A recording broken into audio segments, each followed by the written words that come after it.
Hi, I'm Laurie Harrington. I'm a priest in the Celtic Christian Church. Over the next few days between Pentecost and Trinity Sunday, I'd like to make a few very brief remarks about the Trinity.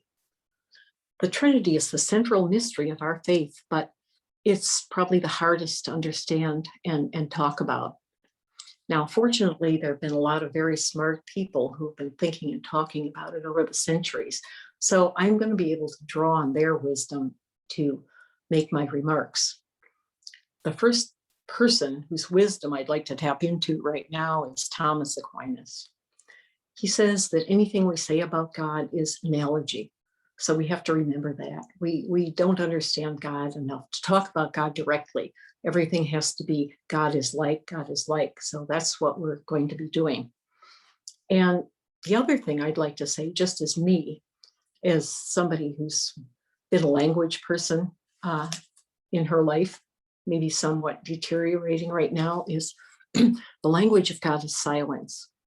So anything we say about God in any human language is going to be a rough translation. Now, we're told that we're made in the image of God. What does this mean in terms of God as Trinity? I think the easiest way to see this is that God made us creators, like God's self. And I see the creative process in human beings as a mirror of the creative process in the triune God. Sometimes I see God as intelligent, intentional energy that holds things, generates all things, and holds all things in being. Now, we don't create from nothing, but we do create by rearranging things that already exist into things that didn't exist before. Now, the process for doing this begins in our intelligence. We conceive of something. We conceive an idea. And the idea is set in order by our intention. It's aimed at something purposeful.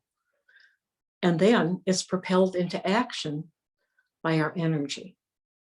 Our intelligence, our intention, and our energy are three distinct things. Each one is a thing in itself, yet there's only one being acting. And so it is with the Trinity. In the name of the Father, and of the Son, and of the Holy Spirit.